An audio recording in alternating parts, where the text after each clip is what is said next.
Hello boys and girls. Lovely time to do a stream, I thought. Why not? Hope everyone's doing well. We can play who's got the biggest red percentage, if you like. Looking at quite a few things at the moment. Interesting sort of developments with the old Bitcoin terror. Sort of potentially putting a great deal of their Bitcoin up for sale, sort of loaning it out and all sorts. So that's caused a bit of carnage.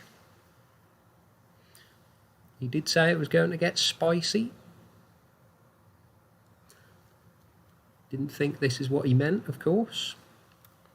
But yeah, hit me up in the comments. Say hi to let us know how you're doing.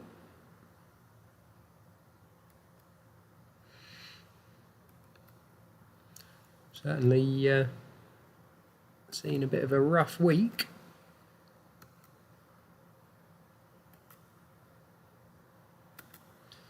Where are we at? 40 on the 5th, not even a week ago. Just about 40 on the old Bitcoin. So yeah, $8,500 down in a week. It's been rough. I think I'm about 20,000 down since the Sunday crypto video, so that's taken a fair hit as well. And it does look like the Bitcoin is starting to come onto exchanges. So I don't have Glassnode as a lot of other sort of YouTubers and Twitter people do, so I sort of use this cheaper one. Not 100% sure how accurate it is, but it is showing Bitcoin starting to come onto exchanges, which isn't particularly good, but we'll see.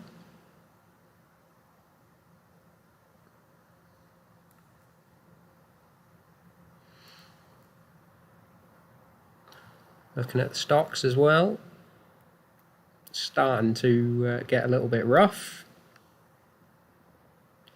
But if you notice my sort of mistakes video from Monday, I am sort of trying to put this into perspective of what we've had before. As I say, you sort of look at it on a log scale, on a sort of percentage drop. It really isn't all that much yet. I can sort of see people's wanting to sell out and sort of try and time the bottom. That's everybody's choice. But yeah, certainly think we've got a fair bit more to fall. I mean, you look, this was the pandemic low. Doesn't even look sort of that big a drop compared to sort of what we've seen previously. This was obviously the Great Recession. Hell of a lot worse and much longer. I think this is sort of the key thing that people need to remember. Sort of the pandemic drop was sort of incredibly quick, an awful lot quicker than we've seen sort of in any bear market before. These things tend to sort of drift downwards rather than sort of crash. And it does take months and months and months. But yeah, let us know what you guys think.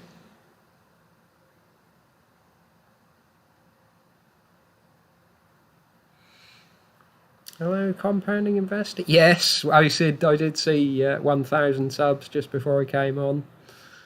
Not sure if I get a sudden email from YouTube or whether it takes a little while to come in, but we'll see. Not sure if I'll suddenly be in the money. Don't imagine it's a huge amount. I did get a little bit from sort of the Trading 212 free shares early on when they were still sort of allowing people. So if they can open up as well, just sort of maybe help some new people into 212.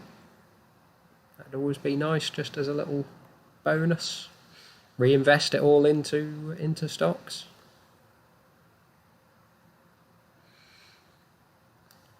Starting to sort of see some of the growth stocks really coming down. Not quite in my sort of range yet, but Amazon's starting to look interesting, certainly.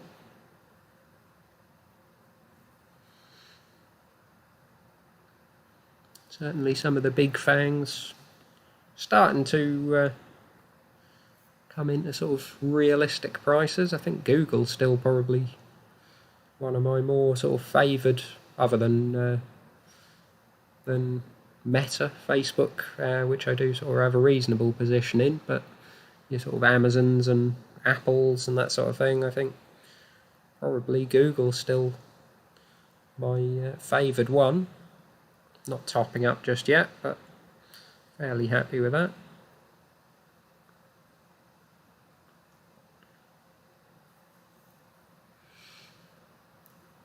More US figures out tomorrow. Yeah, I see the CPI numbers coming out tomorrow. Should be interesting.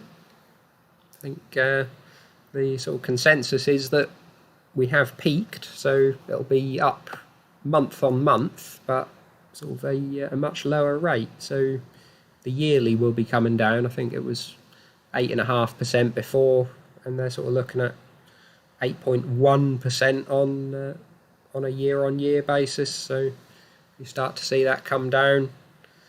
Don't know. The sort of see what the next FOMC meeting's like in sort of mid-June. It's predicted to be 0.75%. Could certainly see them. I mean, they did say in the meeting last week that they're not really considering 0.75%, but that's sort of supposedly what the futures market was predicting and the bond market. But yeah, I could see them doing 0.5% and sort of saying that they're going to be data driven or whatever they call it, and sort of wary of what's happening. So yeah, expect you could get a positive move then. Very much doubt they're going to get to 3%.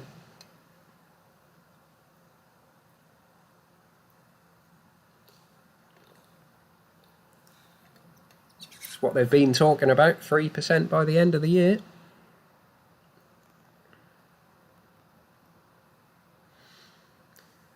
Doing a bit more work on my Argo blockchain valuation as well. Starting to look a bit rough. It's actually sort of was over, or it was sort of under my realistic price. Sort of looking at the $40,000 Bitcoin annualized price, we were sort of quite a bit under.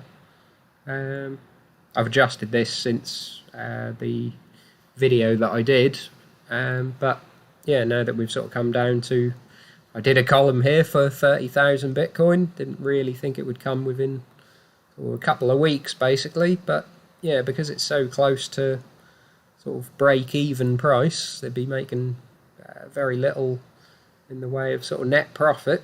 So yeah, sort of putting a bearish PE multiple on it as well, you do sort of come right the way down to sort of 200 million, and less the debt and everything that they've taken on, less the sort of expected debt that they're going to have to add. Yeah, I get to sort of 121 million, sort of call it realistic value, which it's now quite a bit over that. So you can assume people are sort of pricing in, not staying at 30k Bitcoin or below, which don't really want to be sort of betting on all that much. I kind of thought we'd be down to sort of 45 pence on Argo by now. We'll see.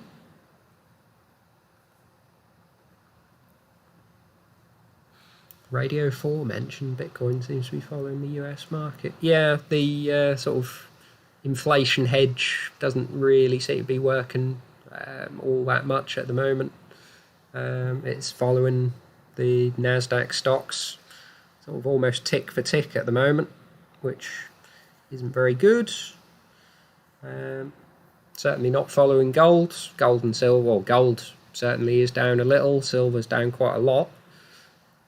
But yeah, the sort of inflation hedge idea has always been sort of certainly over the medium term at least, sort of over a year or more, if not 2 or 3 years.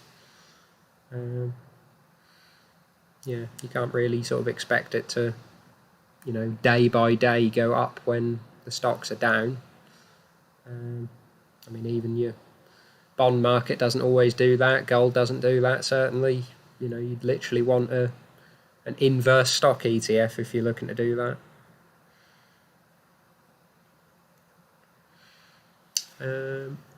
Adam, have I been adding to my ISA allowance since the start of the new tax year? Not yet. I'd sort of been wanting to basically lump into the ISA when I was selling the Bitcoin,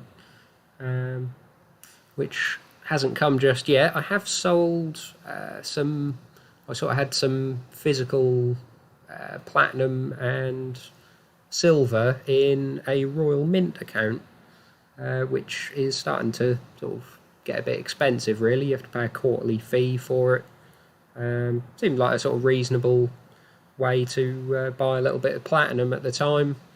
You pay sort of basically spot price to have it in there. You don't pay VAT, so you're not paying the sort of premiums that come with physical, and you're not paying 20% VAT on it, which you would pay with silver and platinum.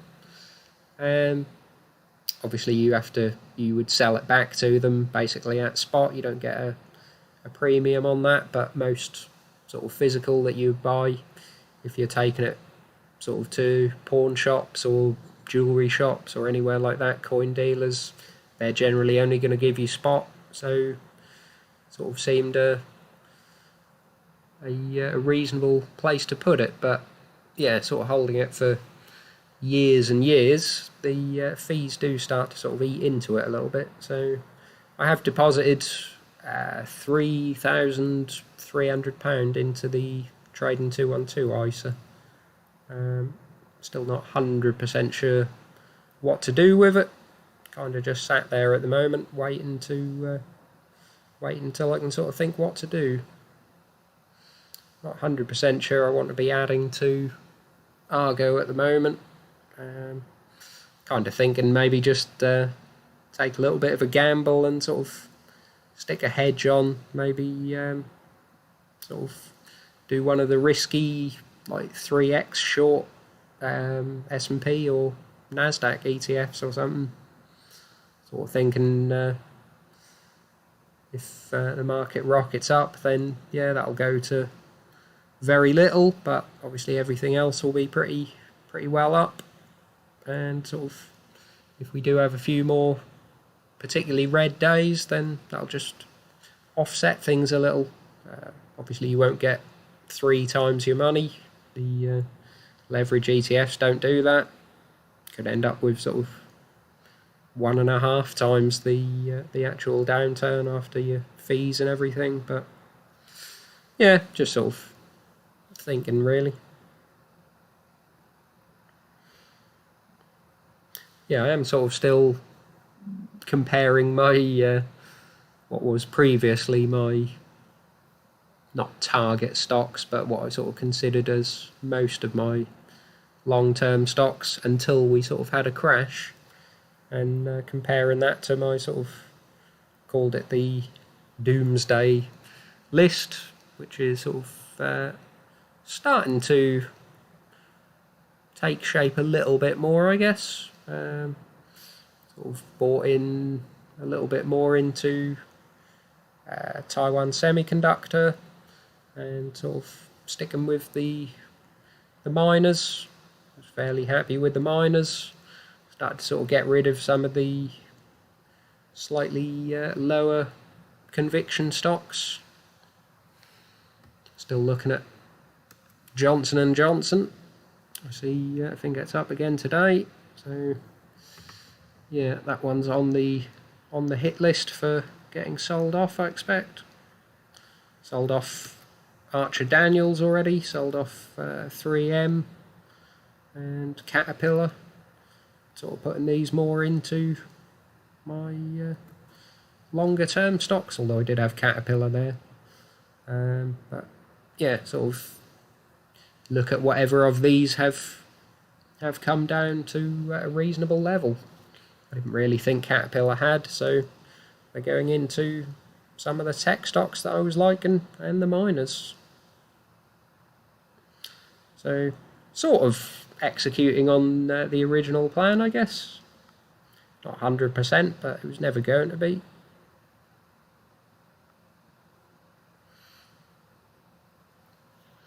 But yes, so I've subscribed to the Trading 212 ISA. No word on Interactive Brokers still. Quite frustrating. Still says on their website in-specie transfers are not available, but should be here by the end of Q1, which was March. So that's a bit annoying. If you log in and actually try to make a transfer, it says they're not available, and they should be. I think it says soon. It doesn't say Q1 if you actually logged in, but on their website it just says by the end of Q1. So that's irritating.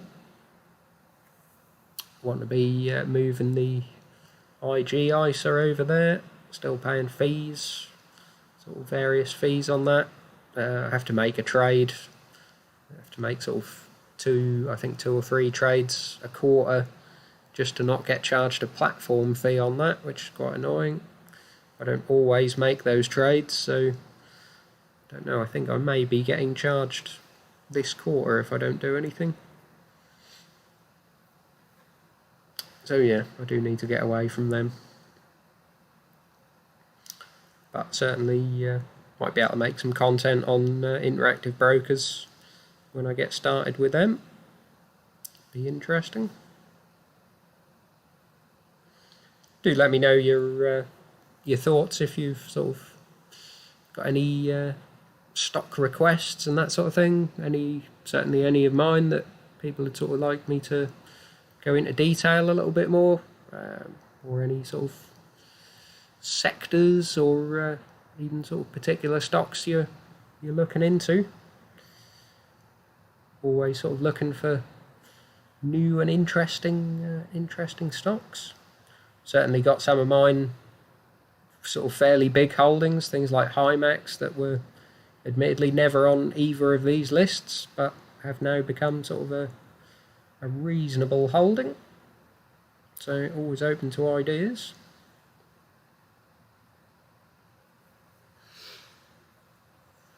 Louis Vuitton ad. Yes.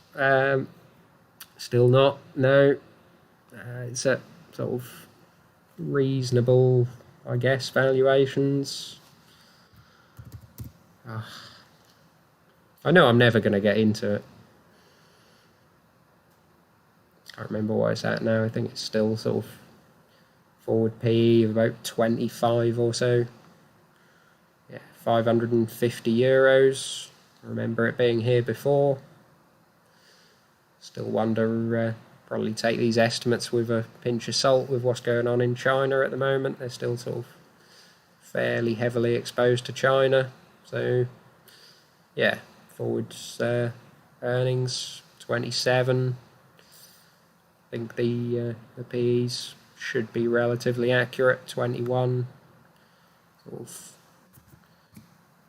by just under 27. Yeah, 20.3. It's not bad, I guess, but you know, when you've got sort of stocks like Google, I sort of keep comparing things to Google really and thinking, is it better value? And inevitably sort of end up at no. Not that I'm buying Google, but if if I want to sort of buy a sort of fairly growthy stock, would still want sort of better valuations, I think.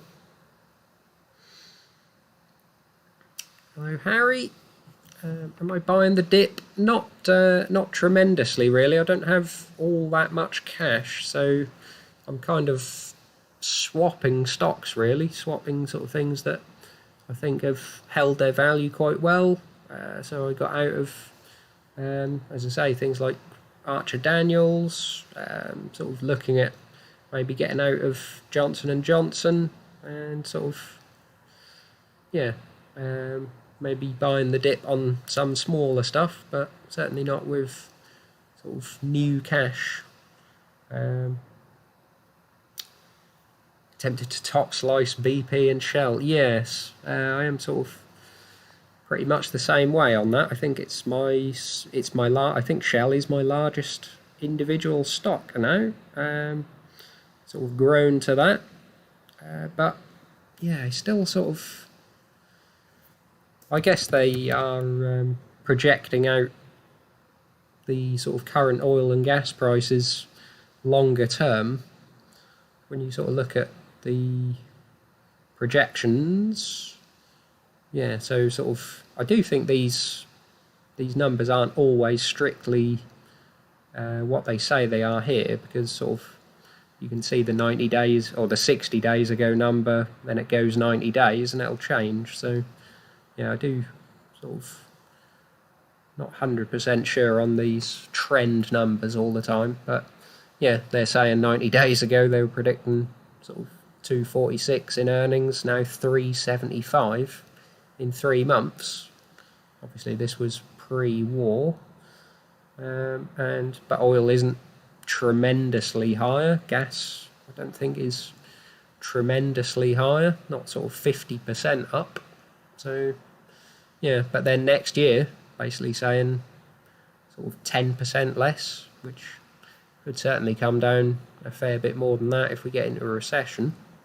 So yeah, you sort of still, I still look at Shell and think, well, it's a, forward PE of 6, 7, potentially still good value, but yeah, maybe they are sort of extrapolating oil and gas prices a little too far. I do wonder whether it takes some profit. Harry, do I hold any small caps? I do sort of, yeah, one or two. I guess Hymax Technologies would be sort of one of the fairly small caps. Argo Blockchain obviously is basically a very small penny stock now. Sylvania Platinum, sort of a fairly small cap miner, not strictly a miner, but platinum, sort of platinum group metals company. So yeah, one or two. Kind of still going for, even with the small caps, sort of profitable, decent balance sheet small caps. I'm not really into sort of very speculative penny stocks that are sort of diluting and losing a lot of money just to grow. I think these sort of things like Sylvania just happen to be penny stocks because they've sort of never really got that big and sort of trade on a low multiple, but they are sort of highly profitable. So yeah, small caps really, but not really small caps in spirit, if you like. Sofina. What is Sofina? .br. A Belgian stock. Not one that I've heard of. Private equity venture capital firm. Always wary of that sort of thing. Kind of at the mercy, presumably, of a fund manager, a sort of Warren Buffett style fella investing in things. Yeah, not 100% sure. 9 billion euros, so it's a fair size. Taken a bit of a hit. Quite a big hit since the beginning of the year. Looks fairly steady before that, though.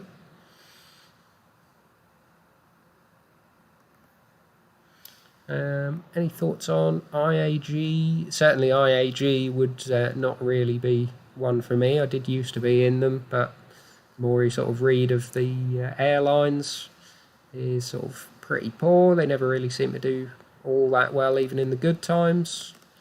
So yeah, not really one for me. Carnival Cruise Line, sort of similar, really. Not all that big on sort of holiday companies in general. They sort of took on massive amount of debt in the pandemic crash. Presume they haven't been sort of paying that off, but I think that was at, correct me if I'm wrong, sort of 8-9% interest, because they had quite a sort of bit of a downgrade, I guess, in the credit rating, so having to take on 9% interest debt, which isn't particularly good. Although I've got Argo Blockchain taking on 12% debt, so can't say too much.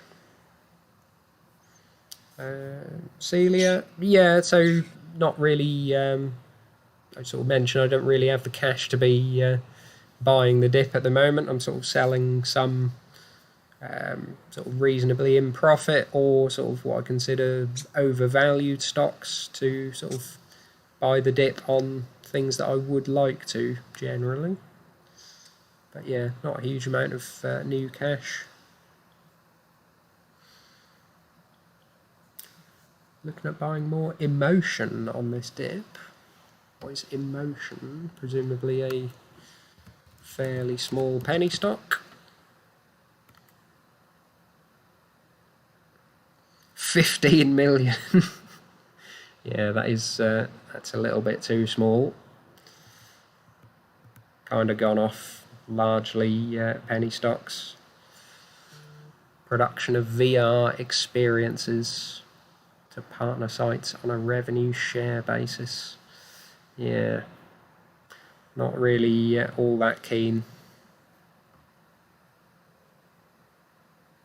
I'm sure you could tell me it's got a bright future, but kind of been burnt with pretty much all of the penny stocks that I got involved in.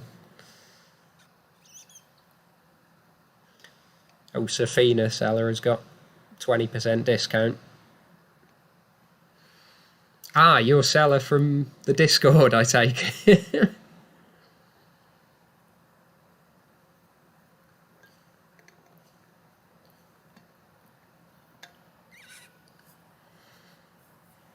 Yeah, I always sort of a little bit wary of these sort of. There's a few private equity firms sort of just remind me of a Berkshire style conglomerate on a much smaller scale.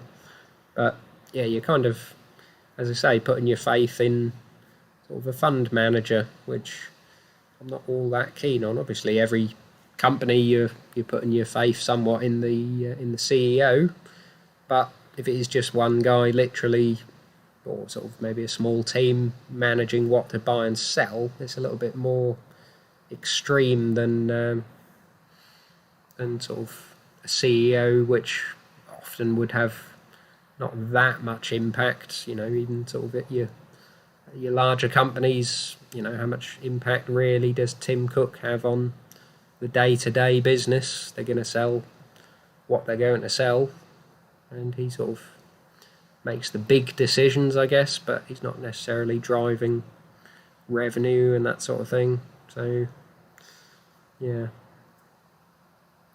literally a fund manager just deciding what to buy and sell. Probably at that size he's making even more decisions than Buffett would.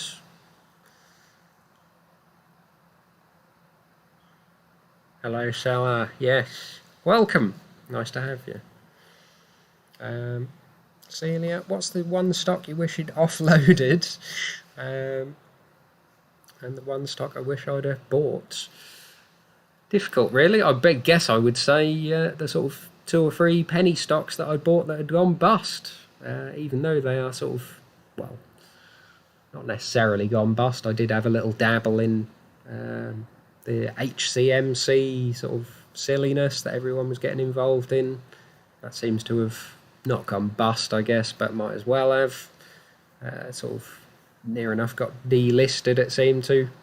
And I sort of had a little £200 or £300 dabble into properties, sort of UK REIT back in the day.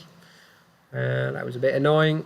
So one stock I wish I'd bought, interesting really. I mean, sort of a few months ago I would have said Louis Vuitton, because it was sort of, I didn't buy it and it was sort of 500 odd euros, sort of ended up going up to about 700, and I sort of said, well, annoyed that I didn't buy it then because I liked the sort of the brand and the setup, but now it's back to near enough where I started.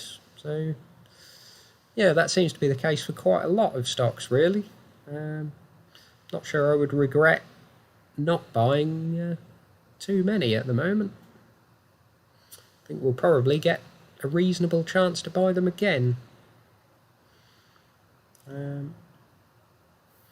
If I had 10k available tomorrow, what would I buy? That is probably a little bit difficult at the moment. I would sort of be fairly interested in quite a lot, to be honest. You might expect me to say Argo blockchain, but I would probably say no at the moment. If I didn't hold any, then I might consider buying some, but yeah, I already hold quite a bit, so I mean, I'm still liking what I have been buying. So Stellantis, I wouldn't say I would jump at Volkswagen at the moment. I'm still probably on Stellantis a little bit more. And the miners, Rio, Vale and Glencore, possibly Sylvania Platinum, and then probably Taiwan Semiconductor is sort of still coming down to prices that I like a great deal. Stellantis was really interesting though. They've sort of released they don't release their half-year earnings until sort of, I guess, July time, sort of mid to late July, or maybe even early August. But they have released the Q1 deliveries and revenue, which was interesting. They sort of seem to be largely reporting a drop in cars sold, but an increase in revenue. So whether they're sort of, from the looks of it, focusing on the higher value cars and putting the prices up as well, I would presume that's going to translate to a higher profit. Less costs in sort of building less cars at a higher revenue. So last year they sort of did 14 billion euros on a 40 odd billion market cap. So yeah, sort of PE of 2.5. And yeah, if they're sort of sold less cars at a higher margin or at a higher price this year, then or in the first quarter, I would presume even better profit. So yeah, I would say I'd probably still be putting it in there. And the miners. But each to their own. Don't take it as advice. You made some money, Harry, on small caps as well as losing a bit. Oh, you had into properties. Yeah, that was a lesson. Sort of looked at the balance sheet at the time.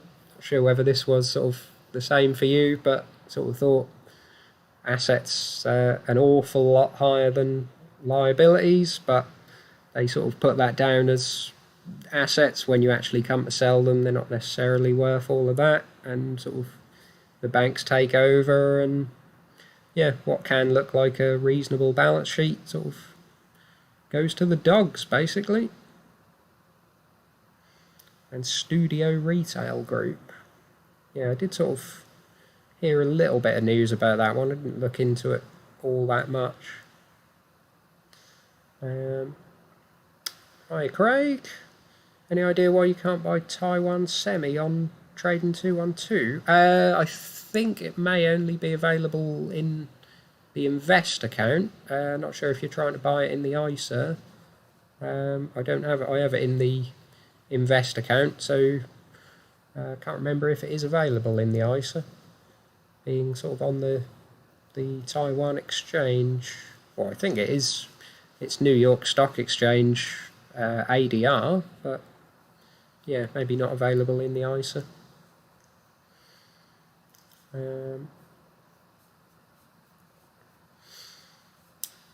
Harry, any thoughts on property builders like TWO? Do you mean TW, as in Taylor Wimpey? Quite happy with Taylor Wimpey at the moment. Not sort of piling in, I wouldn't say, at the moment. Sort of seems reasonable value, but to be honest, as I was sort of saying to Celia, really, I can see sort of better value available elsewhere. So I'm not selling, because I think they've sort of been knocked a fair bit, and they're sort of okay value. But yeah, not something I'd be buying at the moment. But I'm sort of fairly bullish on the UK housing sector. I think we could see a bit of a drop with interest rate rises, but we've still got a supply issue. So yeah, even if you get a bit of reduction in demand, there isn't exactly sort of loads and loads of houses to go round. So yeah, you could get a demand drop with still a poor supply side. Maybe they don't come down all that much. Celia, what do you think of Arrival? Yes, that is cringe. Yeah, it's not really one for me. I made a little bit of money on it when it was in SPAC stage, but yeah, sort of, you know, what it's at now, I presume it's dropped a fair bit. But if they're essentially not selling anything still, 1.06 billion, fair enough. But yeah, they're obviously still a long way off actually selling anything. Presumably going to need a hell of a lot of dilution and sort of more debt. That's not something I'm going to be wanting to get into sort of in this sort of market. I think that's kind of a bull market stock, which we're not really in at the moment. Even if you say cringe, I guess that's what you were expecting. So you want to diversify and buy some more miners like Rio and Vale. Yeah, I see what you're saying. I sort of watched the Sven video as well. Sort of looking at more sort of buying them on the commodity prices, but I can't see them crashing, to be honest. They could come down a little, but I'm maybe sort of putting a little bit too much stock in the sort of US and Chinese infrastructure plans, but they do seem to be wanting to sort of build their way, not necessarily spend their way, but build their way out of a recession. Sort of if they're going to do stimulus, then they're going to spend it on building, which would need an awful lot of certainly. Probably more bullish still on copper more than steel. I'm not 100% sure on steel, really. It's sort of obviously more Chinese focused, but yeah, certainly copper, fairly happy with. So maybe Glencore as well. So obviously Rio and Vale are fairly similar.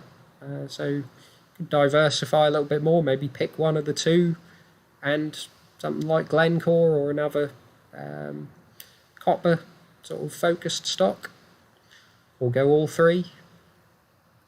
But yeah, so like I say, just China saying 2 trillion in infrastructure spending over sort of the next little while. America sort of doing an awful lot. Can't remember what their figure was, sort of 1 trillion at the time. You got the whole world trying to move more green. That means sort of an awful lot more copper. I sort of see the sort of charts on my mining stocks video, sort of bit of zinc here, bit of nickel in the EVs, obviously, copper sort of pretty much everywhere. Aluminium in the EVs. So I quite like the sort of more diversified miners. I think sort of people like Southern Copper sort of just seem sort of the obvious choice when people are thinking about copper. So they do seem to attract a little bit of a higher multiple. Your sort of Vales and Rio, I guess, are just a bit more unloved and sort of more diversified. People don't like the complexity of it, so you do end up at sort of under 10 price to earnings. I think Southern Copper was at sort of 14, 15, which for a miner I weren't sort of all that happy with. The world still doesn't seem to like mining.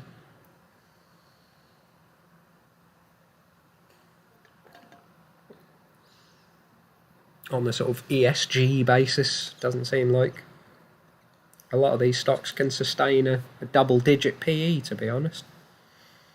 So, yeah, I kind of prefer the sort of diversified miners more than focused ones.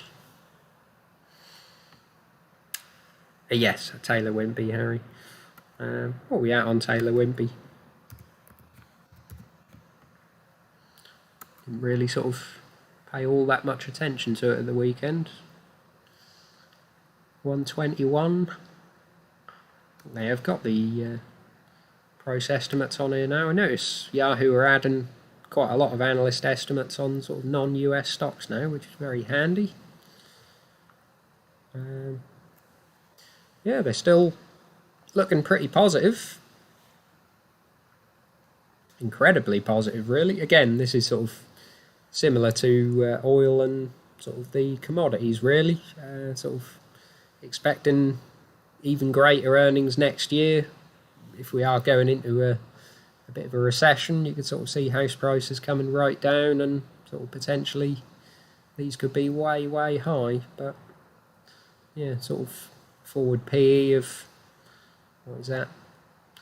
6, nearly 7, yeah, 6.5.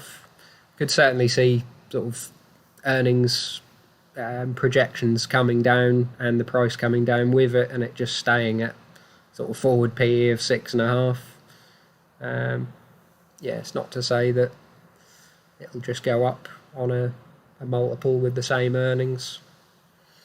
Even if there is, 18, 17 analysts. Be interesting to sort of maybe monitor these for sort of, half a dozen or a dozen stocks and just sort of see how accurate they are, sort of like a year in advance to then what actually happens. Just to see if it is a reasonable strategy, because I am sort of kind of using these a bit more than trailing PEs. Just seems a little bit more sensible with sort of what's gone on in the last couple of years. A lot of companies are either doing sort of very badly in the last couple of years and you don't really want to be looking at that, or they've sort of had a bumper couple of years and you don't want to be looking at that. You want to be looking at normalised sort of on a forward basis, really. So you either try and extrapolate it yourself or you sort of use estimates like these.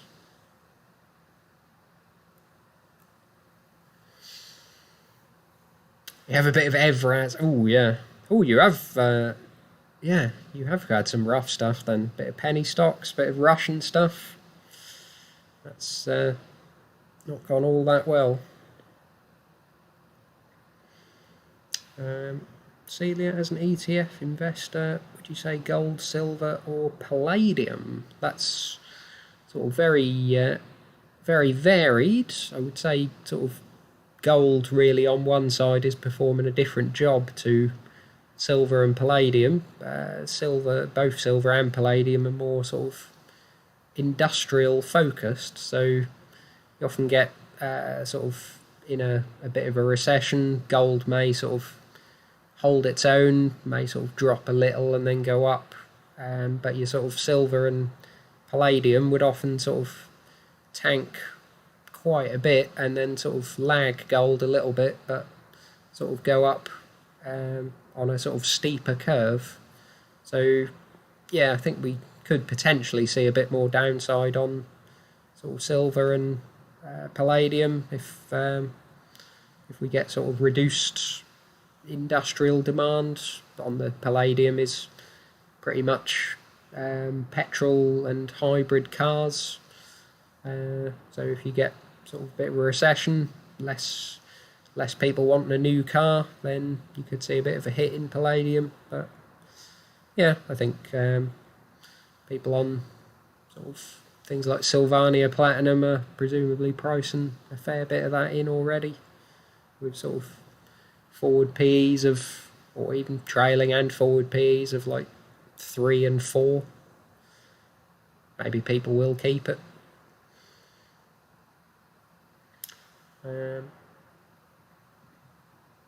Yes, Taiwan is only on the invest account. Yeah, it's a bit annoying, but you could always have it in there if you don't have a great deal in sort of capital gains and that sort of thing. It's not really going to cause a huge issue for you, I guess, if you're wanting to buy in.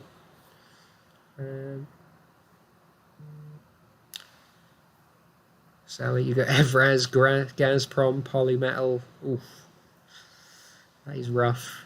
I do see Boss Hog sort of posts on them, and yeah, it's a little bit heartbreaking. Ferex Pro though.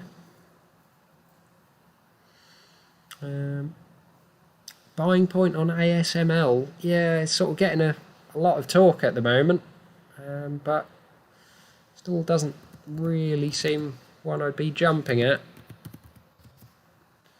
Obviously they have got a fair old moat, I understand that, but it just seems something sort of in this sort of environment still maybe a little bit expensive. I kind of limit, if we are sort of going into rough periods and a bit of a recession, I sort of think forward PEs of 30 really, or even maybe even trailing PE of 30 is sort of, seems like a bit of a hard limit to me.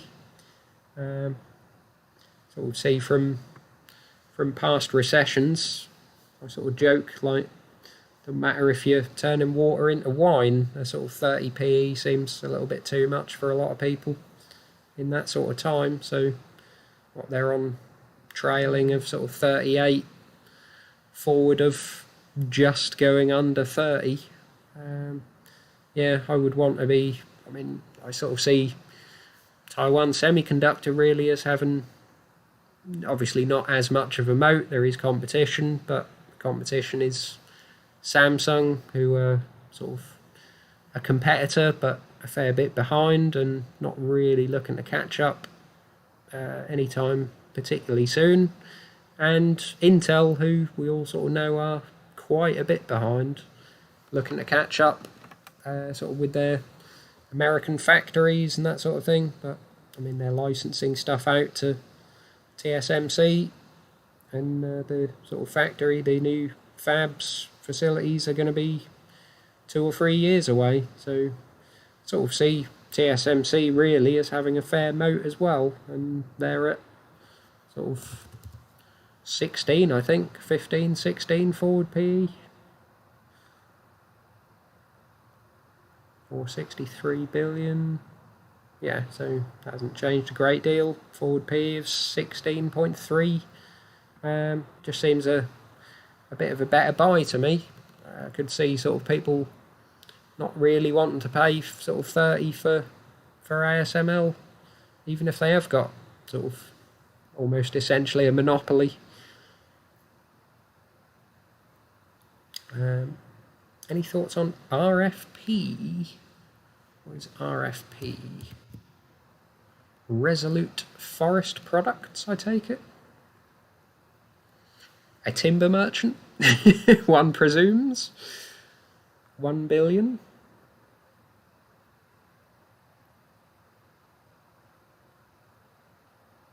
Operates in the forest products industry in US, Canada.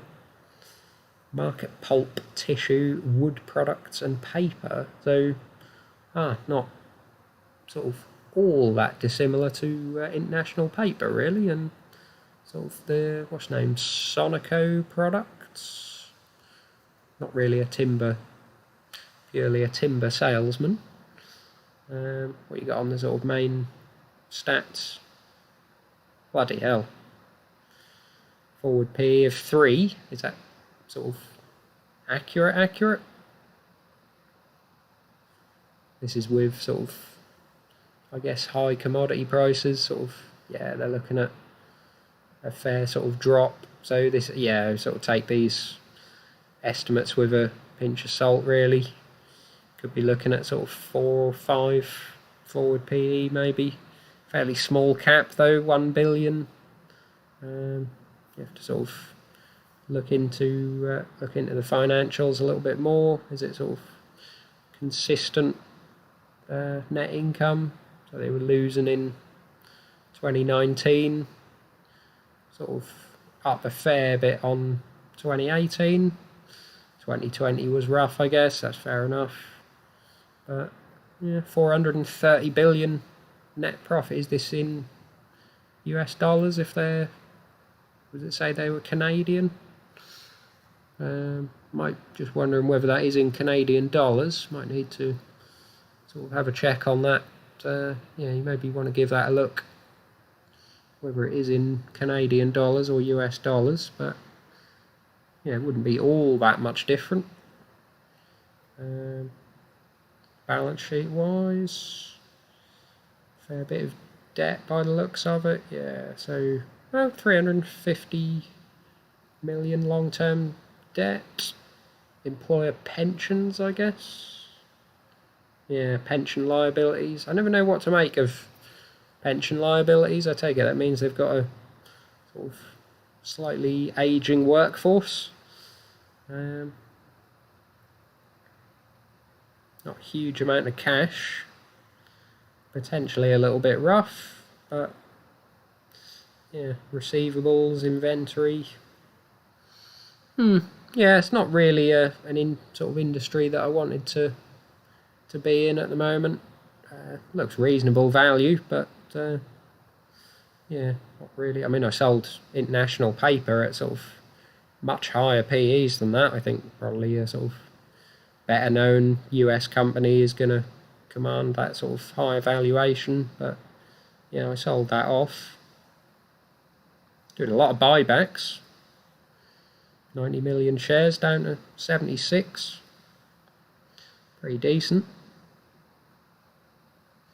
Yeah, one quick look, sort of looks very interesting. Whether it's sustainable sort of profits. Look on the quarterly. Oh, it's a bit all over the place. 128 million loss. Guess this is write-offs. Yeah, so restructuring and mergers and acquisitions.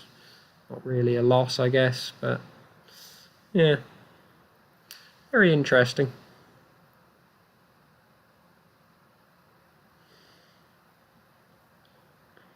Sold Ferex Pro, Harry, the day before the invasion at 260. Blimey, yeah. That is lucky. AO World, the appliance company. Not really something I'd be sort of looking to get into. This retail, online retail, very little in the way of sort of moat or monopoly. Negative EPS. Are they losing money? Yeah, negative net income. That's not really for me. I don't really need to sort of look too much more into that. 320 million. Yeah, probably low for a reason. I'm sure you may sort of know a little bit more in depth, but not something I'd be wanting to take a gamble on. IQ, yes, you're allowed to request 3 stocks, of course. IQE. E. Is this going to be another tiny? No, it's not. It is a penny stock, but it's not all that small. No idea what IQE is. Advanced semiconductor materials, wireless photonics and CMOS sensors. Surprised that it's very, very small and British. I didn't think we did anything. Are they really British, or is it just listed in Britain? Is that negative EPS again? How are you not making a profit as a semiconductor company? We've got a chip shortage. No, unless it's write-offs. Is it something a bit dodgy? No, lost this year, lost last year, lost in 2019. Not growing at all. Flat revenue for 4 years. Yeah, it's probably not really one for me. DRX. Drax Group. I have heard this mentioned a few times. I take it it's the London Drax one. 3 billion. What are we looking at? That's not loading. Oh. Renewable power generation to the United Kingdom. 3 billion though, so it's not a tiny little penny stock. Generators, pellet production. Interesting. Profitable. What are we looking at on stats? 60 trailing PE, 11 forward. Interesting. Do we have the analysts? Yeah. Big growth. 100 on the 2023 estimates. Doesn't look like they're growing all that much for these sort of huge estimates. Are they acquiring something? Or have they acquired something? Net income 79 million. That is all over the place. No write-offs or anything causing that big loss. Have to look into the balance sheet, I guess, or into their reports. 500,000 net profit. 20 million, big loss, 79 million. It's a little bit all over the place. Wouldn't have thought they were really sort of hit by the pandemic all that much. Yeah, maybe not. I kind of like to sort of diversify a little bit with these green energy ones. Still probably go with the ETF, the iShares Global Energy ETF. Been hit, obviously. You've got to accept, if we're in a downturn, this is going to get hit pretty hard. But yeah, sort of maybe something that you'd average in and just accept, it's going to be on a sort of 5-year basis.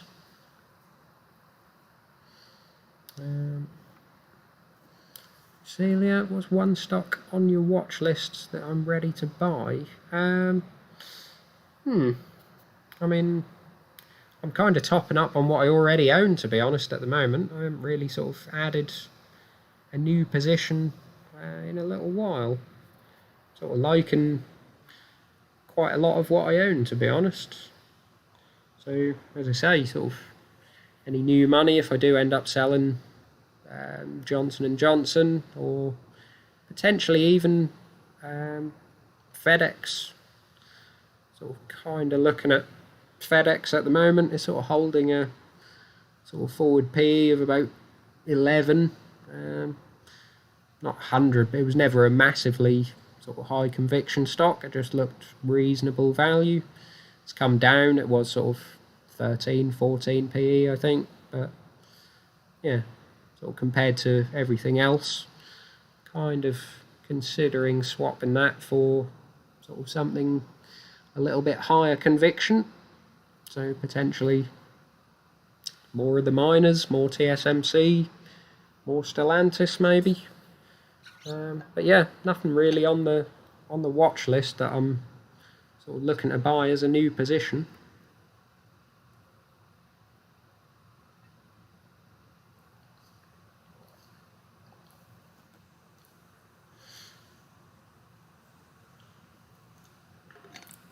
I think we make whistles. The Acme Whistle Company. Yes, very nice. A bullish sector, I'm sure, the whistle industry. What price would I be adding more Tesla, Craig? It's kind of one that I would only really be wanting to add sort of in a fairly bullish market, to be honest, unless we sort of have a crash right down to sort of, I don't know, $500 maybe.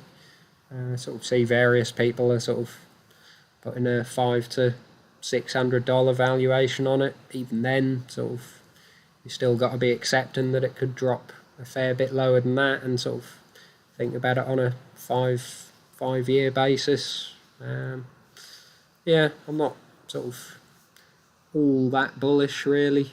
I still see they're sort of rocketing up in analyst estimates. I guess they keep getting it wrong, as all the bulls will say. But yeah, you sort of look at they've held the sort of recent drop relatively well, to be honest, even better than some of the sort of big tech stocks.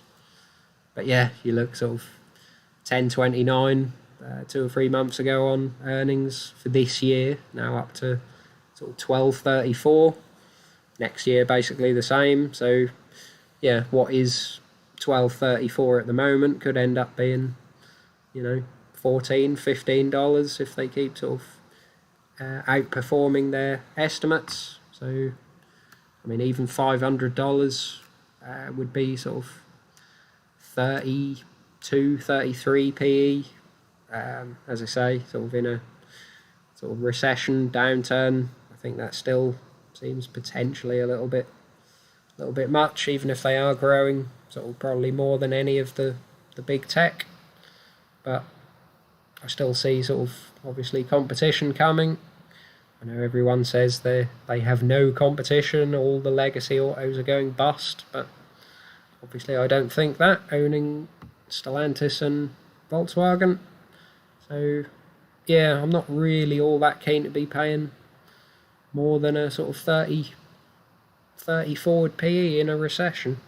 If we're in a bull market and I'm selling Bitcoin and, you know, sort of buying loads of stocks, then yeah, I'd probably get in at a higher price, but not in this sort of market.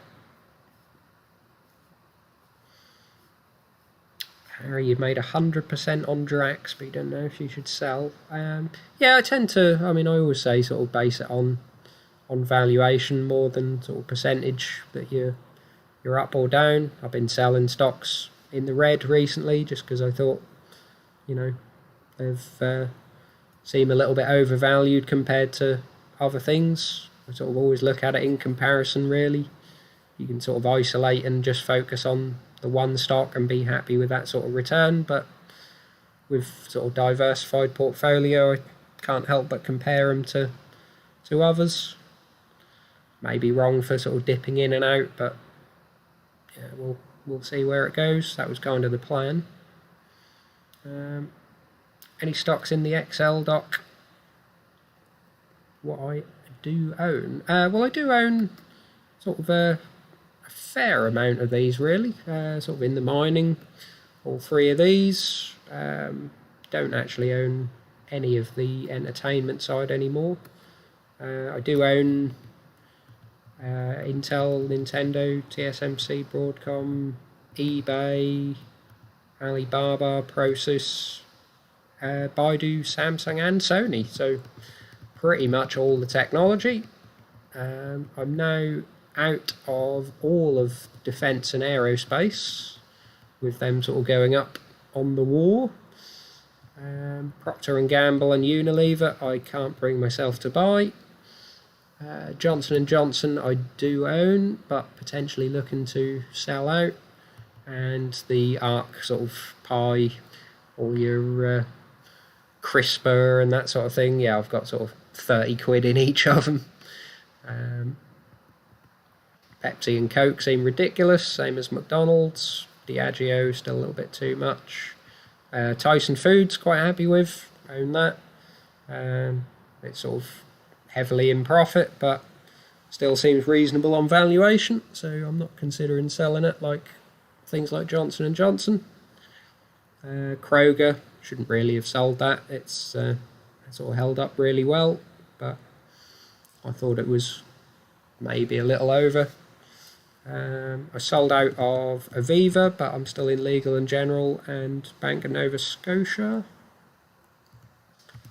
Sold out of BT, but I'm still in Siemens, and as I say, Shell is my largest position. Potentially looking to maybe take a bit of profit. And then, yeah, Stellantis, FedEx, sold out of Caterpillar, and I'm in Volkswagen Group, not 3M or Archer Daniels anymore. And then, yeah, I've got pretty much, Taylor Wimpey, Barrett Realty, American Tower and Digital Realty, Vici, the two Tritaxes, Lennar and Stag. So, yeah, a fair amount. This is sort of a rough list, this is essentially most of my watch list.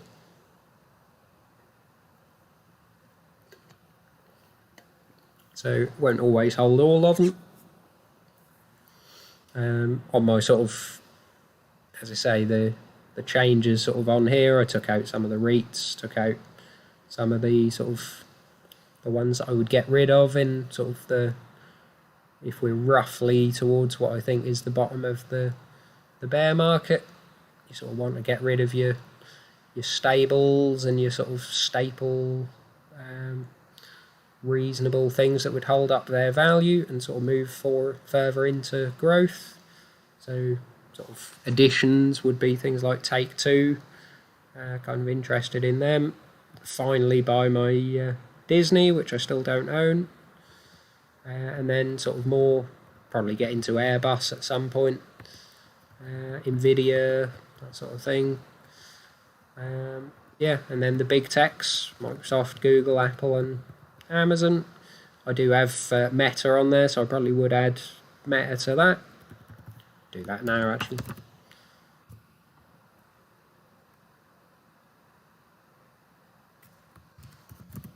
There you go. Now that they're going slightly crypto focused.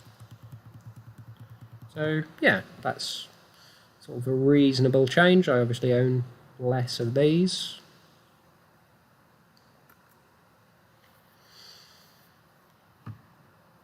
Craig, you're thinking 650 on Tesla?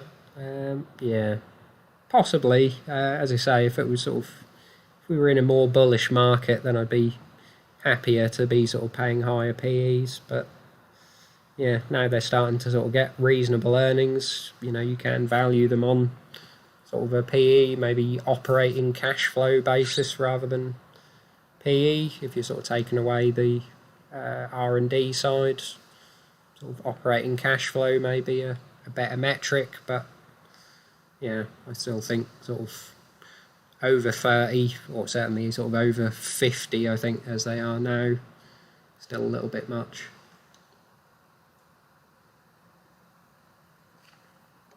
I'm not really looking to add to Siemens, to be honest. It seems okay value for what it is, really. Kind of bullish on the sector. It's a little bit difficult to understand, but I try and do a reasonable amount of research on them.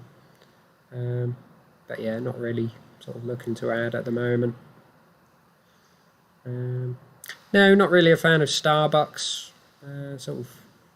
Obviously they've got a moat, I guess, as in there isn't really anybody willing to take them on. You've got other coffee shops and that sort of thing, but yeah, nobody can match the scale of them. But yeah, I just see it. I mean, I don't like coffee myself, or tea, so I'm a little bit biased maybe. See it as not particularly good for people. If people are cutting out sugar and cutting out fatty foods, could almost see people at some point thinking need to start cutting out coffee maybe. So yeah, it's not, if you're at over 20, forward PEs, you're at tech stock valuations. I think I'd rather have the tech stocks.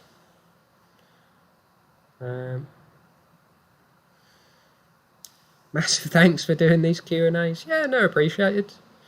That's not a problem. You're a postie. Yes, yeah, I'll probably call it a night shortly, and normally sort of do an hour or so. But yeah, good to have you.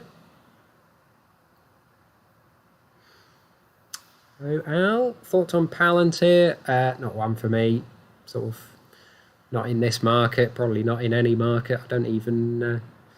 the sort of running joke on Discord and that sort of thing is people can't even really explain what they do. They just sort of post the little blurb off the website or sort of off Yahoo and that sort of thing.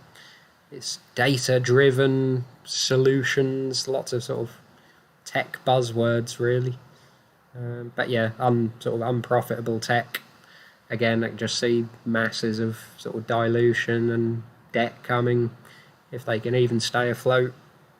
So, not something I'd want to be in. Obviously, if their stock price is crashing and they need to do dilution, then they'll have to do a hell of a lot to get the money that they need, which is only going to hit the shareholder.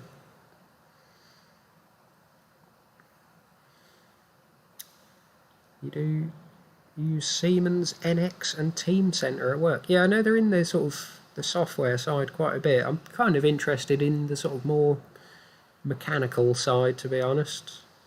But yeah, I know they're sort of very diverse. Kind of part of the reason I've never really increased the position all that much. I need to sort of do more research into sort of their revenue split, really, between the sort of physical and the software side. We'll look at Netflix at some point maybe, but yeah, it's a crowded sort of competitive market now. I actually use Netflix now from having the Crypto.com card, which less said about that the better. But yeah, you do get free Netflix, so I'm using that. But I've sort of put a watch list together of everything I want to sort of watch on there at the moment, and it's sort of probably 2 or 3 months worth, and then unless there's loads and loads new coming out, not sure I'll be sort of wanting to watch all that much more on it. I think probably I would get more use out of Amazon Prime Video. So yeah, not really one for me. I sort of think, again, they're at tech stock valuations, sort of Google, probably more closer to Google valuations now, and Google have got far more of a hold on their markets. So yeah, I'd be going for Google over Netflix all day long, really. Far better balance sheet as well. Where's the bottom at this point? Well, that's anybody's guess, really. I think we've got a fair bit further to go. Like I say, you've only got to look at sort of S&P. That was the previous sort of Great Recession. Look back at the dot-com bubble as well. In fact, an awful lot more. So we're looking at 50% nearly, and we've done 20 on the S&P. So yeah, if this was it would be seen as quite a tame bear market, to be honest. So yeah, if you saw sort of 40 to 50%, maybe they won't do 40 if they'll sort of get towards that, start doing stimulus again, then yeah, just sort of throwing a rough figure at it. I don't think that's the inflation numbers, but I think sort of top was like 47.75 or something. If you saw sort of 40% drop top to bottom, you're looking at like 2.8, and we're at sort of just teetering on under 4,000. So yeah, an awful lot awful lot more to go, I would say. Potentially under 3,000 on the S&P.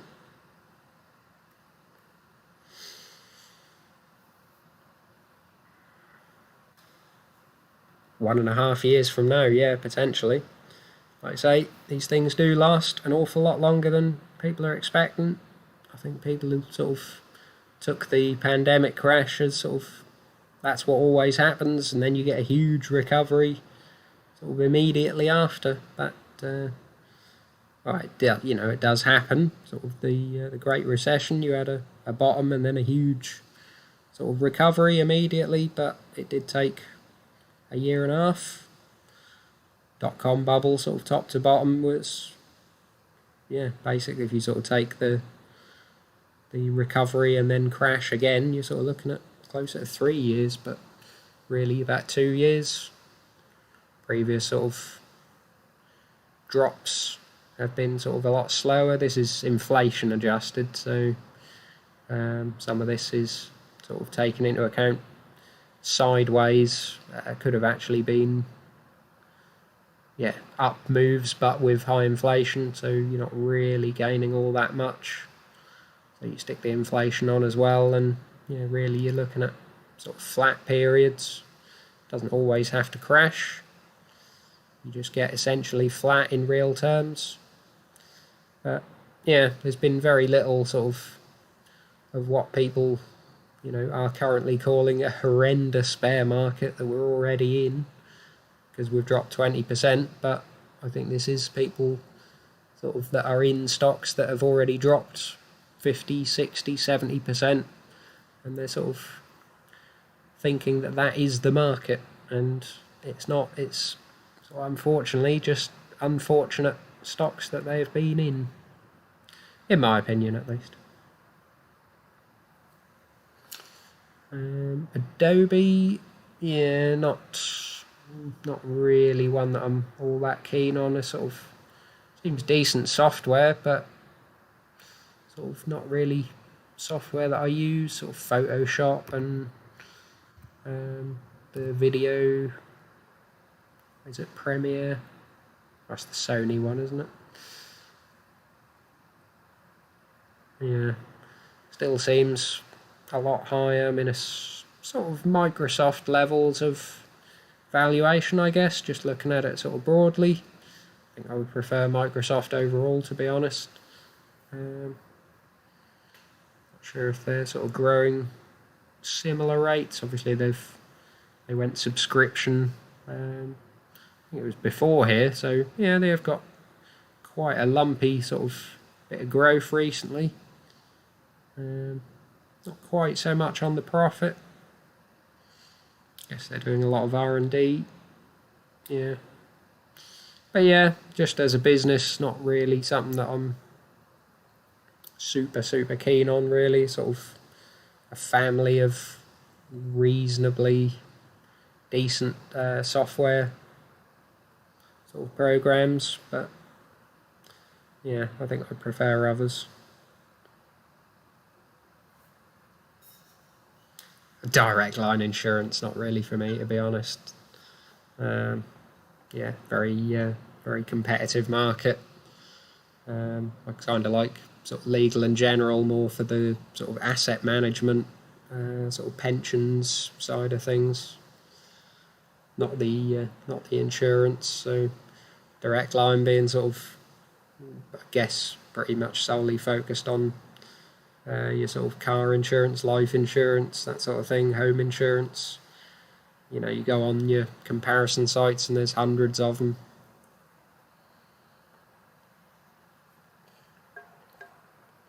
So yeah, not really for me.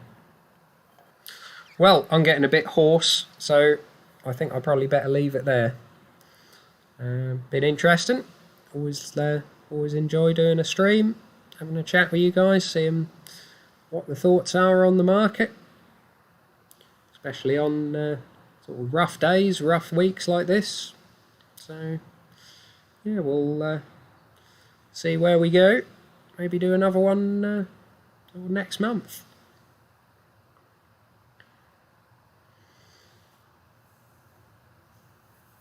No worries, guys. Thank you for coming. Right, I will bid you guys farewell, and hopefully see you at the weekend. See you soon.